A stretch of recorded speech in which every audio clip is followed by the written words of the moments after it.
Thank you very much. This is a very big day for a lot of reasons, but this gentleman is a very unique man. I think I could say in the world of chips, certainly, but in the world pretty much of business, nobody's done what he's done. For those of you that are into that world, you would say, wow, he's a legend, but he is a legend, and it's an honor to be with you. Very great honor. Thank you very much. Mr. President. Thank you very much. Welcoming from TSMC, which is the biggest there is at a level that you can't even calculate, frankly. CC Wei to the White House for a very historic announcement. This is a tremendous thing for our country and hopefully for his company. We're also pleased to be joined by Commerce Secretary Howard Lutnick and White House AI and SIP, the crypto czar David Sachs, another two very highly respected people. It's great to have you guys involved. And David, thank you very much for coming on. David is sort of the king of intellect in that world. We have some good people. Today, Taiwan Semiconductor is announcing that they will be investing at least $100 billion in new capital in the United States over the next short period of time to build state-of-the-art semiconductor manufacturing facilities. I think mostly it's going to be in Arizona, which is what I understand, which is a great state. I like it because I won it, but I won most of them actually. But I did. We won it, and we won it big. The most powerful AI chips in the world will be made right here in America, and it'll be a big percentage of the chips made by his company. But as you know, they're based mostly in Taiwan. And they're far and away the biggest. There's nobody even close. This $100 billion in new investment will go into building 5 cutting-edge fabrication facilities in the great state that we just discussed, Arizona, and will create thousands of jobs, many thousands of jobs, and the high-paying jobs. In total, today's announcement brings Taiwan Semiconductor investments to about $165 billion they've started already. Among the largest new foreign direct investments in the United States. Apple, as you know, made a big announcement last week of $500 billion, and we have some others that have announced. We have many that want to announce, but I don't have time to do all of these announcements, I tell you. But for you, I'm doing the announcement. Thank you. This will create hundreds of billions of dollars in economic activity and boost America's dominance in artificial intelligence and beyond. Semiconductors are the backbone of the 21st century economy, and really, without the semiconductors, there is no economy, powering everything from AI to automobiles to advanced manufacturing. And we must be able to build the chips and semiconductors that we need right here in American factories with American skill and American labor. And that's exactly what we're doing. As you know, Taiwan pretty much has a monopoly on that market. And I think pretty much is not a term that's even appropriate. They do have a monopoly. And this is a tremendous move by the most powerful company in the world. It's a matter of economic security. It's also a matter of national security for us. And at the same time, Mr. Wei will be able to diversify and have a tremendous presence in another place, and a very safe place. And I want to thank Taiwan Semiconductor for doing the announcement. And I'd like to ask Mr. Wei to say a few words, if you might. And I'd also like to ask Howard and David, you can say a couple of words, but maybe you should go first, because right now he's the most important man in the room. I'm sorry, fellas. Please. Thank you very much. Thank you, Great Mr. honor. President. Thank you. I'm a little bit nervous, so I have to pull out my piece of paper. Mr. President, Secretary Lutnick, and David, I didn't know that your title, but okay. First, I want to say thank you to Mr. President to give me this opportunity to announce our big project in the U.S. TSMC is the world's largest chip manufacturing, funded by Dr. Morris Chang in 1987. It's now at the forefront of semiconductor technology, supporting AI advancement and industry growth. In fact, I would like to wind back the time that in 2020, we have to thank President Trump's vision and his support.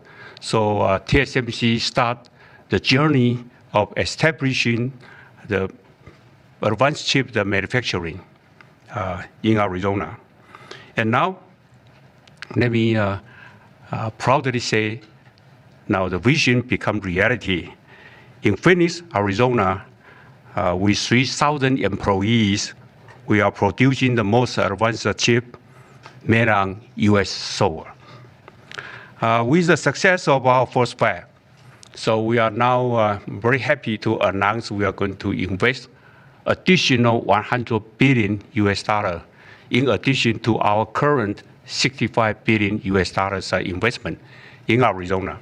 We are going to build 3 more new fabs after we promised the 3 fabs already, and another 2 very advanced packaging fab, and most important, R&D center also in Arizona. For this, all the investment, $165 billion, is going to create thousands of the high-paid jobs, as the president just announced. And we are, most important, actually, we are going to produce many AI chips. We are going to produce many chips to support the AI progress and to support the smartphones progress. And again, with that, I want to thank President Trump again for his support.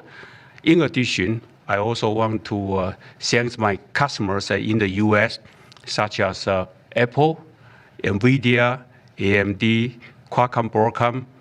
They all support TSMC's manufacturing in the U.S. Without their support, we probably cannot make it through. So again, I want to thank them. Also, I'd like to thank the TSMC's employee. Without their effort, we just cannot make it today. That's all I want to say, and thank you. Thank you. That's good. Thank you very much. Howard, Liz, David? Sure. Thank you.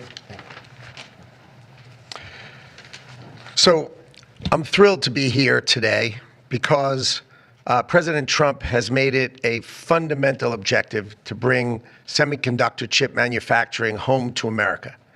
Under the Biden administration, TSMC received a $6 billion grant, and that encouraged them to build $65 billion. So America gave TSMC 10% of the money to build here. And now you're seeing the power of Donald Trump's presidency, because TSMC, the greatest manufacturer of chips in the world, is coming to America with a $100 billion investment. And of course, that is backed by the fact that they can come here because they can avoid paying tariffs. So the idea is come to America, build greatness in America, build for the American customers, the Apple, NVIDIA, that whole list that Chairman Wei gave in order to bring production to America. So we're really, really excited. This continues the most incredible path you've ever seen in these first weeks and months of the Trump administration of incredible manufacturing coming to America. The keys that the president has called out are coming here. They're coming here in huge size because they want to be in the greatest market in the world, and they want to avoid the tariffs that if they're not here, they'd have to suffer. So I want to congratulate C.C. Wei for bringing in this incredible $100 billion investment, but it's on the shoulders of our President Donald Trump, which is why he's coming. So thank you. Thank you. David? Thank you, sir. Well, the products that TSMC makes are literally the most important products in the world. I mean, these advanced chips power everything. They power AI, they power your phone, they power your cars, and without them, the whole modern economy would stop, but they're not made in the United States. So for TSMC to move here is a huge, huge development, and we owe that to President Trump's leadership on the economy and Secretary Lutnick as well. And CC, thank you for coming here. Thank you.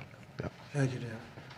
So thank you very much. A big percentage of chips with this investment will be made now, a big percentage. Worldwide, we had very little, almost none. We used to have a lot with Intel, but we had very little, and we'll be at close to 40% of the market with this transaction and a couple of others that we're doing. That's a tremendous leap, like a leap that nobody would have really said was possible. So I just want to thank you all for being here. If you want a couple of questions, ideally on the subject. Yes, please.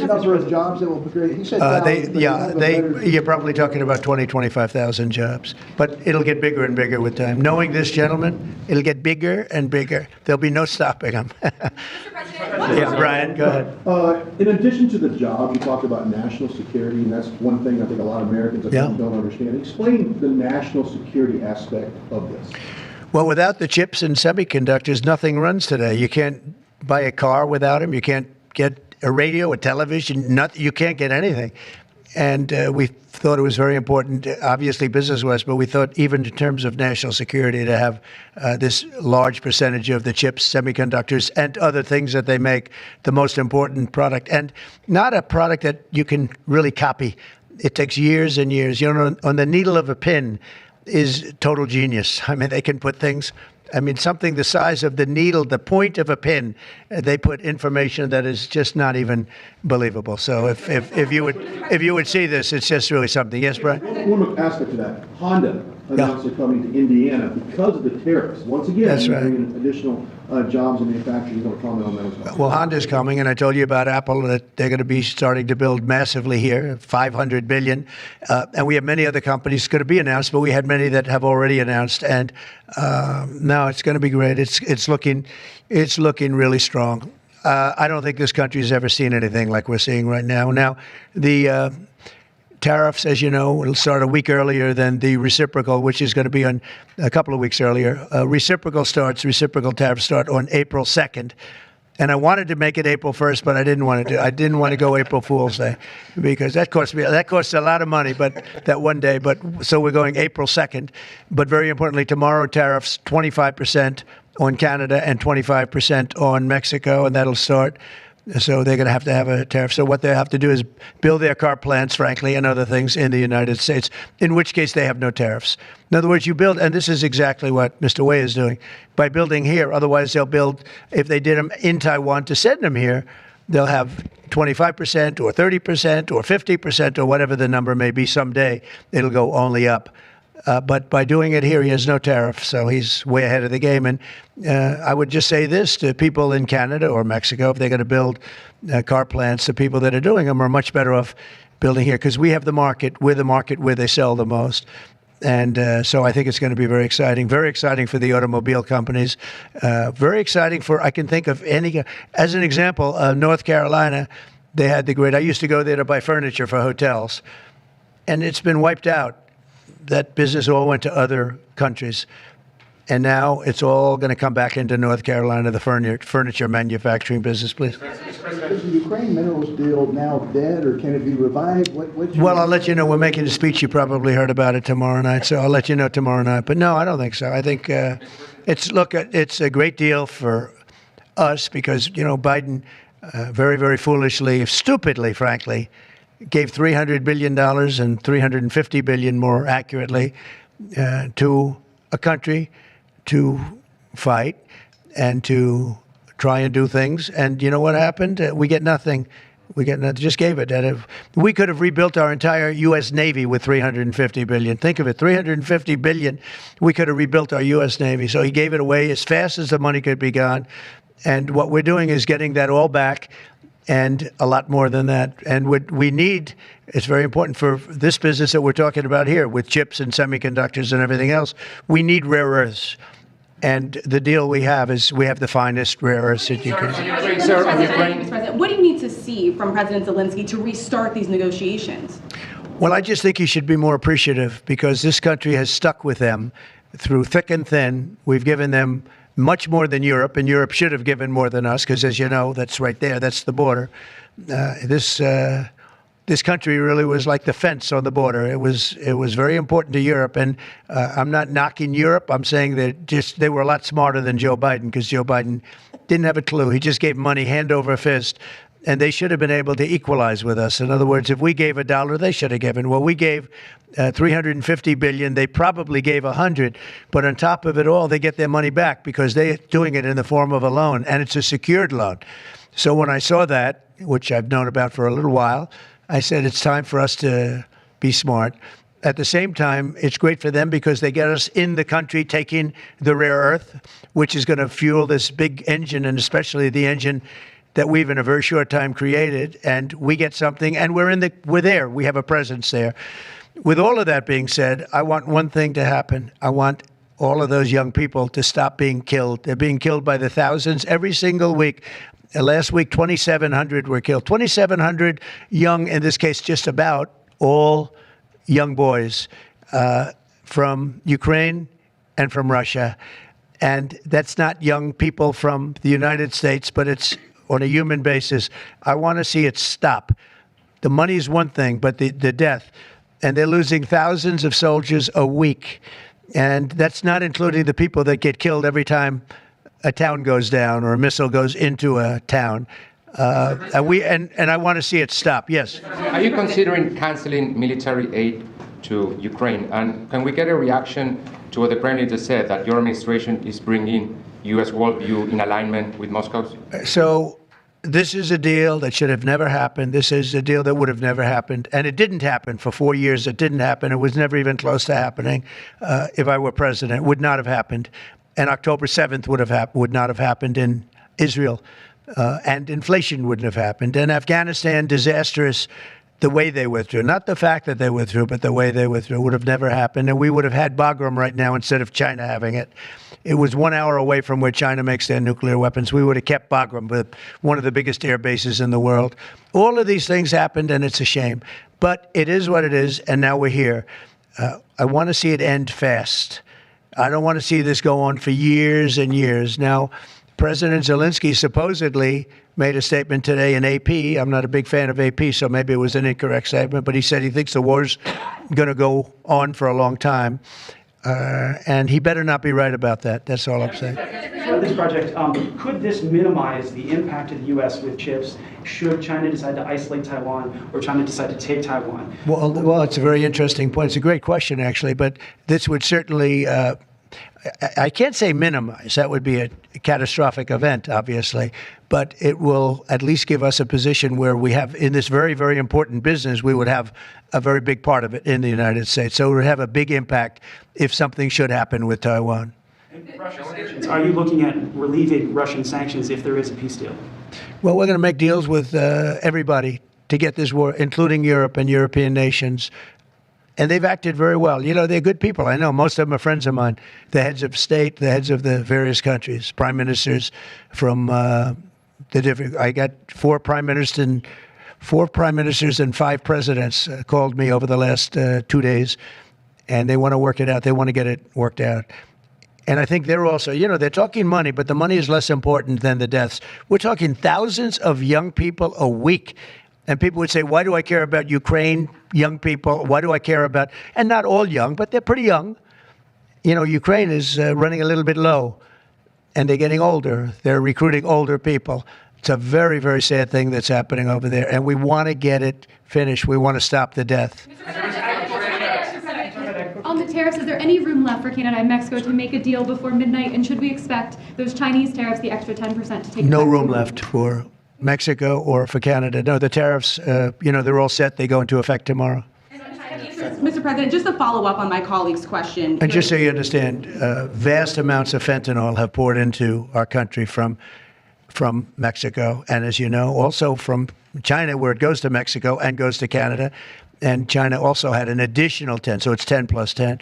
And it comes in from Canada and it comes in from Mexico. And that's a very important thing to say. Yeah, please, go ahead. Have you decided if you're going to suspend military aid to Ukraine? Have you made that decision?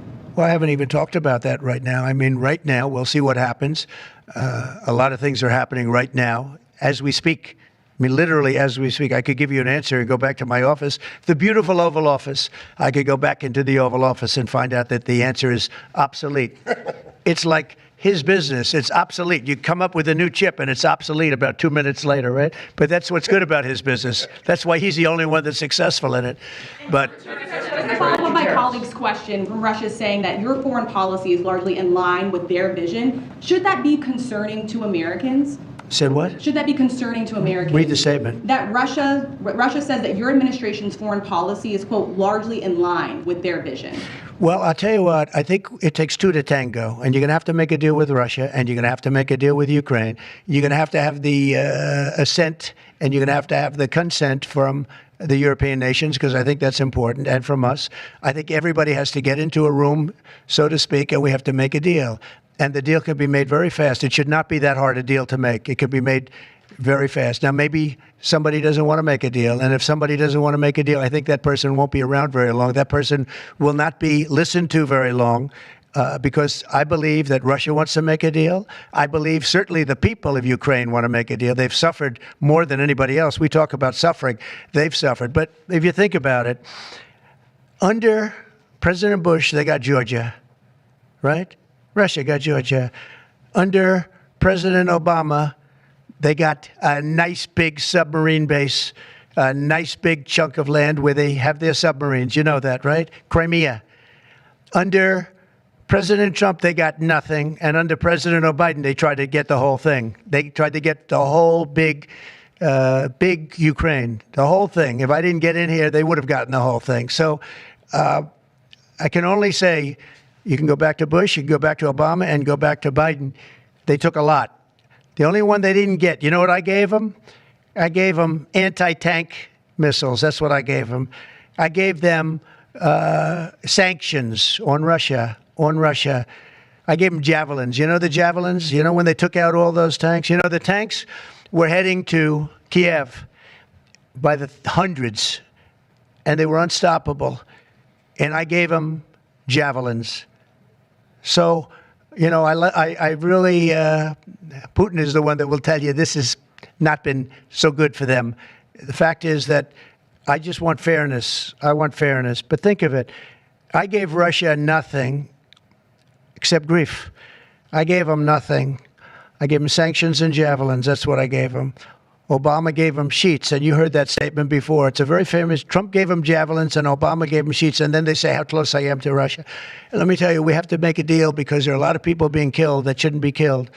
But remember, Trump gave them nothing, and the other presidents gave them a lot. They gave them everything. Mr. President, on trade, you met with President Javier Milei at CPAC. He wants to sign a free trade agreement with the United States. Is that something that you would consider even with Argentina? I'll consider anything, and Argentina, I think he's great, by the way. I think he's a great leader. He's doing a great job. He's doing a fantastic job. Brought it back from oblivion.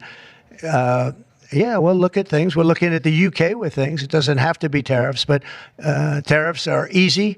They're fast. They're efficient, and they bring fairness. For instance, when people kill their dollar, their equivalent of the dollar, whether it's the yuan or the yen in Japan or the yuan in China, when they drop them down, that puts us at a very unfair disadvantage. So all I have to do is say, Howard, we're going to have to raise the tariffs a little bit because I've called President Xi, I've called the leaders of Japan to say you can't continue to reduce and break down your currency. You can't do it because it's unfair to us.